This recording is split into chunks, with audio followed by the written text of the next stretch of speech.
Amigo pessoal, orgulho sergipano, senador Rogério Carvalho, que preside sempre pontualmente cada sessão deste Senado Federal.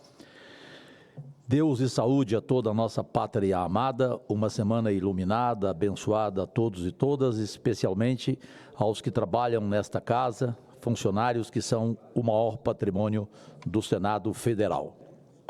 Antes de mais nada, vejo aqui o senador Exalci, como sempre, do Distrito Federal. Eu estou com 2 horas, não estou enxergando na mesa. É Venê? Veneziano, querido, vice-presidente dessa casa e também orgulho. Eu chego com 2 horas de atraso de voo, aí você não tem tempo de fazer a barba, de almoçar, eu que sou diabético, e os passageiros do voo protestando e pedindo o nosso apoio, presidente Rogério. A revolta está enorme nos aeroportos. No meu voo, por exemplo, 2 horas sem ar-condicionado a aeronave. Vou dar o nome da companhia, esse lixo, chama-se Passaredo, que na verdade é apelidada de Passamedo, voo Ribeirão Preto, Brasília. A maior indignação, o valor da tarifa para cidades como Aracaju, como Natal, como tantas outras, hoje você já está pagando até R$7.000, ida e volta. Eu fui vir a Atlanta, reais, valor, R$4.800, Atlanta, Estados Unidos. Então, primeiro a questão da tarifa, que o brasileiro não tem condições de viajar. Segundo, um crime que é cometido, que na época minha, eu que sou um pouquinho mais velho do que vocês, não do que o Exalci, que já é um museu, né? Com todo carinho. Mas eu sou do tempo em que você comprava a passagem aérea e se por um motivo pessoal ou de saúde você não pudesse viajar, você tinha um crédito por 1 ano para usar a passagem, 100% do que você pagou. Hoje não. Hoje, se você fica doente e não pode viajar, ou por outro motivo justificável, você simplesmente perde 100% do que você pagou. Como que o brasileiro hoje, ganhando o que ele ganha, ele vai perder R$7.000 de uma viagem importante que ele fez, ou de fim de ano, ou a trabalho, ou familiar, para o Nordeste brasileiro? Como? A questão da bagagem cada vez mais irrita quem viaja neste país. Eu sei que os donos de companhias, alguns, alegam a questão do querosene. Portanto, vamos fazer uma audiência pública aqui no Senado Federal, vamos discutir com essas companhias aéreas, agora vamos chegar a um denominador comum no que tange a esses absurdos. A tarifa aumentada, a questão da bagagem e principalmente essa de você perder 100% do que você paga em uma passagem que de repente você não pode cumpri-la por motivo justificável.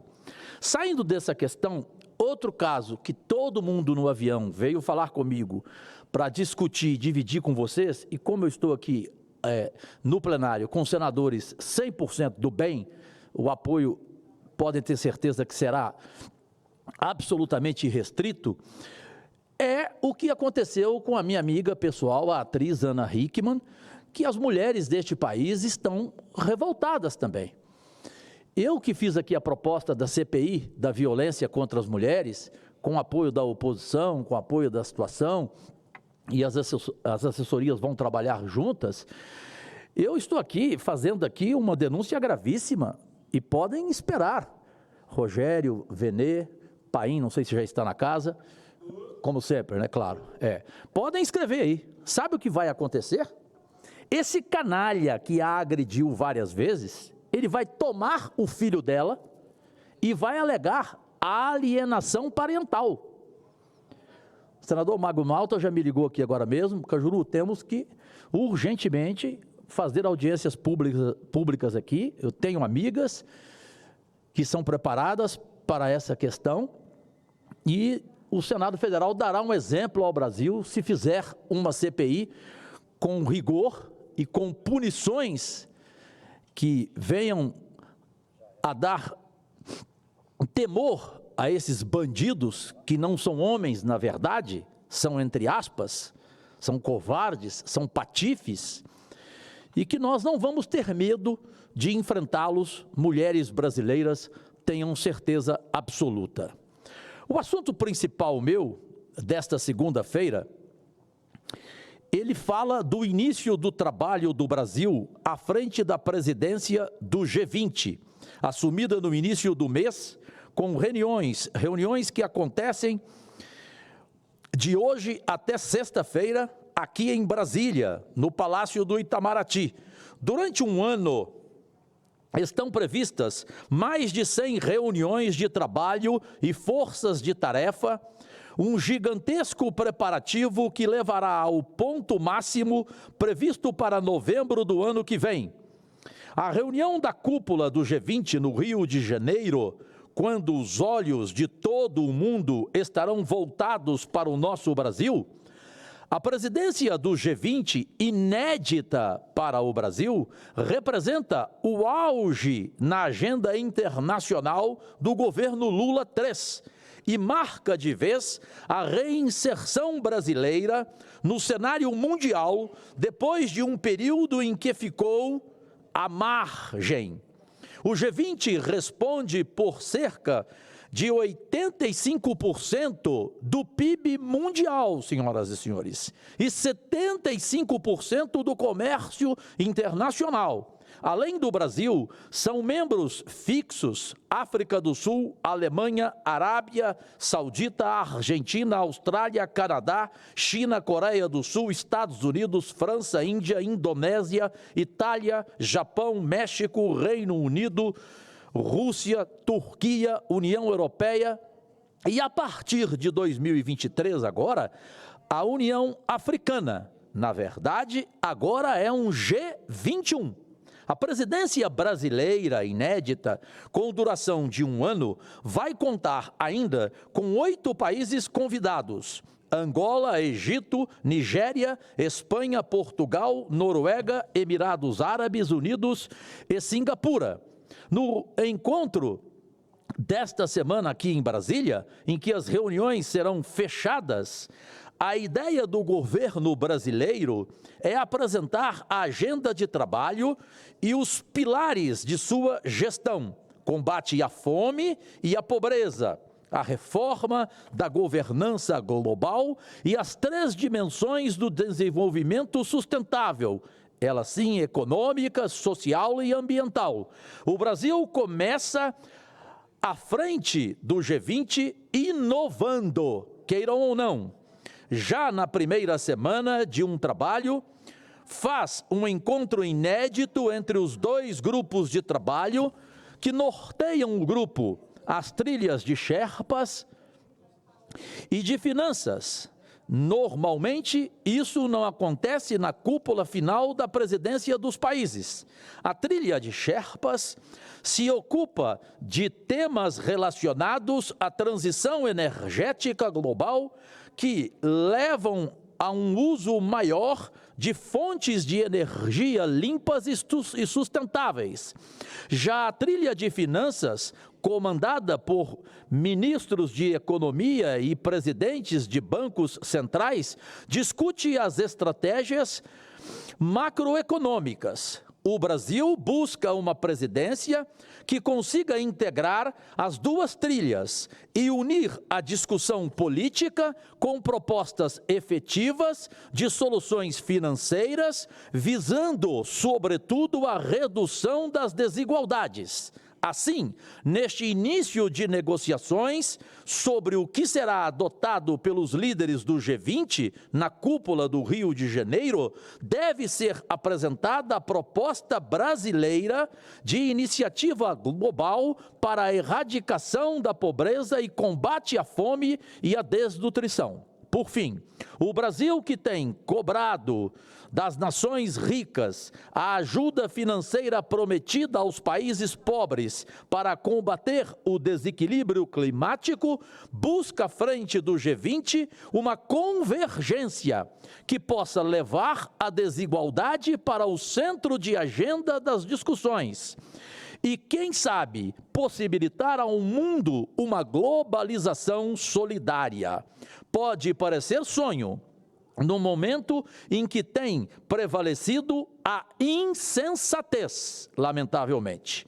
Mas, como nos ensinou Paulo Freire, é preciso ter esperança, não a do verbo esperar, mas sim a esperança do verbo esperançar, que é ir atrás, levar adiante, não desistir, se levantar, construir.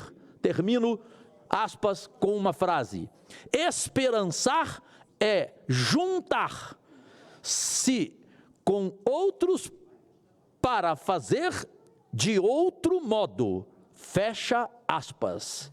Agradecidíssimo. Senador Cajuru, se me permite uma parte. Claro, prazerosamente. O senhor tocou em 3 temas extremamente relevantes e atuais. Um deles é a questão das companhias aéreas no Brasil e a forma como elas têm tratado os seus clientes, os passageiros, a forma como estão organizando os seus hubs para otimizar a sua lucratividade em detrimento do conforto de quem é transportado. Então, é necessário que nós nos debrucemos sobre um novo arcabouço jurídico que defina o funcionamento do setor, principalmente naquilo que diz respeito ao regramento básico, o ordenamento básico do funcionamento e da montagem desses hubs e dessa integração do território nacional, fazendo com que as empresas elas possam operar áreas de maior lucratividade, áreas de menor lucratividade e que tenham um subsídio cruzado interno na operação global dessas empresas. Porque as empresas, elas olham separadamente os destinos que são lucrativos. Os que não são lucrativos, eles estão abandonando e ficamos nós, ou menos lucrativos, ficamos nós, aqueles que estão em regiões como na região Nordeste, como na região, o centro do país, que está hoje vivendo um grande momento de crescimento, mas hoje um dos gargalos para o crescimento, a troca de conhecimento, de circulação de pessoas, é essa forma de organização da nossa malha aérea e os seus hubs e essa busca desenfreada pelo lucro. Veja que durante a pandemia a gente salvou essas empresas, né, com incentivos bilionários e nós não estamos tendo. Veja que nós dissemos aqui, numa sessão bastante acalorada, de que nós deixaríamos que eles cobrassem a mala. Nós não, eu votei contra, mas que não ia mudar nada, que o preço ia continuar um absurdo. Então, não se justifica, ou se tem alguma justificativa, que isso possa se tornar público, para que a gente possa analisar. Disseram que se a gente cobrasse bagagem, não entraria nenhuma empresa estrangeira. A gente não cobrou bagagem e não entrou empresa estrangeira, nem nacional, ninguém para ajudar a operar este mercado no Brasil. Portanto, é preciso que a gente busque alternativas a termos mais competitividade, mais concorrência. Competitividade são coisas distintas, que o setor se torne competitivo e que a gente tenha mais concorrência nessa área. Nós tiramos todas as travas, mas ainda tem alguma coisa que está impedindo. Será que é o modo como a ANAC vem operando? Será que a ANAC não tem contribuído, não tem buscado encontrar os caminhos? Será que o problema está na ANAC? Talvez a ANAC hoje seja só um instrumento que atenda aos interesses do setor regulado e não da sociedade. Então, é preciso, e eu estou aqui fazendo uma denúncia pública para que possa ser apurada pelos ministérios públicos, né? A ANAC é uma questão, é uma dúvida que eu levanto. A ANAC, ela está a serviço só do setor regulado? Está protegendo o setor regulado, ao invés de estar protegendo o sistema da aviação brasileira como um todo? a competitividade e, além da competitividade, a concorrência justa? Por que quando a Avianca quebrou, não abriram os slots de imediato? Se fechou, não deixou que a coisa acontecesse? Então, ninguém está investigando isso e isso precisa ser investigado.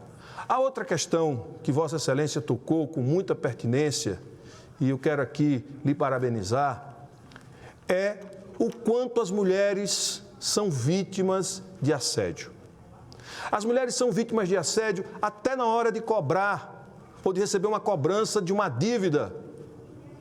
A forma agressiva como as pessoas se dirigem, talvez pela menor força física ou por parecer mais frágil, até o tom da cobrança de uma dívida é diferente em se tratando da mesma dívida se fosse ser cobrada de um outro homem, quando é um homem que está cobrando. Então, a gente está diante de nuances, de detalhes, de uma avalanche de misoginia, de sexismo e de assédio moral e de abuso e até mesmo de agressão psicológica e física, que é uma epidemia. Eu diria que no Brasil é uma epidemia que está presente em todas as classes sociais e em todas as regiões do país. Isso virou uma epidemia. Talvez sempre fosse assim, mas com a retomada ou em função das mulheres ganharem consciência, em função da sociedade estar mais atento a isso, talvez isso tenha vindo à tona. E é muito importante esse seu pronunciamento em torno dessa questão. É fundamental que a gente possa continuar falando do tema e denunciando o tema e acompanhando esse debate. E o terceiro, não menos importante, o senhor hoje foi muito brilhante nas suas escolhas, é sobre o futuro da sobrevivência da nossa espécie no planeta Terra, que é a questão climática, que é o modo de vida que a gente leva, que é o modo como a gente está organizando os meios de produção. Nós precisamos refletir sobre tudo isso. E para isso nós temos as universidades, nós temos a produção do conhecimento, nós temos tantos recursos que poderiam estar à disposição para a gente repensar o nosso modo de vida, que consumisse menos recursos e que sufocasse menos o planeta, para que a gente possa sobreviver enquanto espécie, junto com as demais espécies da fauna e da flora que está dentro, e não sobre, mas dentro do planeta Terra, que é a nossa nave, que é Gaia, que nos transporta pelo universo, pelo infinito do universo. Então, é muito importante, estou aqui dando uma de veneziano, né? Um linguajar mais apurado, né? Mas eu acho que a gente precisa fazer esse debate. Por exemplo, o Brasil tem 60% do seu território ainda coberto. E ninguém quer pagar nada por isso.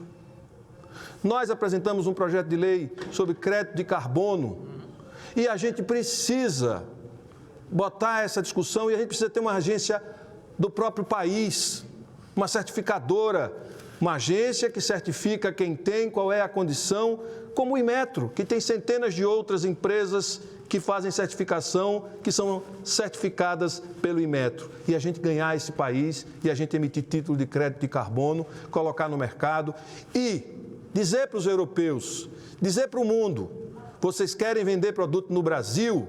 Podem vender, mas é carbono zero.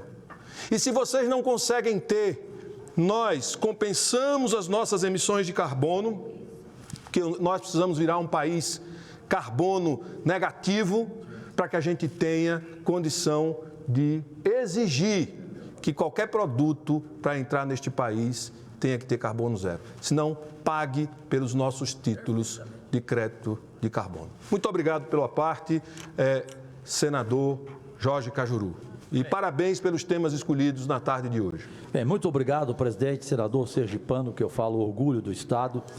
e amigo pessoal Rogério Carvalho. E veja, pátria amada, vocês que acompanham, que estão aqui na galeria, Deus e saúde a todos e todas, mas vocês que assistem à TV Senado, acompanham a Rádio Senado, a Agência Senado, um pronunciamento com um tripé do que trouxe aqui nesta segunda-feira, que normalmente é vazia em plenário, mas aqui tem Rogério, tem Veneziano, tem Paulo Paim e outros que estão nos assistindo em seus gabinetes ou em seus estados trabalhando. Mas são senadores que têm esta preocupação. E uma parte com essa riqueza insofismável, com bons argumentos, com bons pontos pontuais, fortes, corajosos, independentes, é o que faz deste Senado Federal, que hoje eu vi dentro do avião de Brasília, de Ribeirão para Brasília, um médico chegar em mim e dizer: senador Cajuru, o Senado mudou. Hoje a sociedade brasileira os vê com mais respeito, com mais conteúdo. Então é isso que nós temos que fazer. Esses 3 pontos precisam ter a discussão. A questão das companhias aéreas, o senador Rogério coloca bem, é trazê-las aqui, ver a questão do papel da ANAC, que para alguns ela não serve para nada, de repente há uma má interpretação sobre o trabalho dela, a tarefa dela, discutirmos com a sociedade, ouvirmos o verdadeiro maior culpado, entre aspas, mas condenado na verdade, que é o consumidor de passagens aéreas. No que tange às mulheres deste país agredidas, que hoje, depois de Hickman, mostra-se que não tem classe social, não tem religião, não importa se você é rica, se você é pobre, né? Marcos Rogério de Rondônia sabe muito bem disso, porque lá também, com certeza, mulheres agredidas, ricas e pobres, têm notícia todo dia. Então, precisamos entrar nisso porque, gente, repito, prestem atenção no risco que existe. Esse canalha que viveu com a Ana Hickman, e que eu infelizmente o conheci, ele pode torná-la criminosa e tomar o filho dela, por causa da questão da alienação parental. Isso aqui tem que ser debatido aqui no Senado, nós não podemos permitir que isso aconteça. Não é com a Ana Hickman, com Luísa Brunet, que já está à disposição da nossa CPI, com a cantora Nayara, que também está à disposição da nossa CPI. As mulheres estão tendo coragem agora, querem vir a Brasília, querem conversar com os senadores, querem debater, querem apresentar a vida real delas, o que elas passam, o que elas vivem, o que elas sofrem, em todos os sentidos, seja financeiro, seja físico. E essa CPI não vai começar agora, mas vai começar em fevereiro, com certeza, que pela primeira vez vai se discutir a violência contra a mulher no Brasil, como ela deve ser discutida. Sobre o G20, que agora a gente tem que chamar de G21, né? O senador e presidente da sessão, Rogério Carvalho, colocou com mais propriedade até do que o meu pronunciamento, portanto, nada a acrescentar. E só agradecer, sabendo que nessa casa tem muita gente do bem, que é maioria absoluta, graças a Deus, e que nesse tripé de meu pronunciamento, ninguém vai se ausentar. Agradecidíssimo.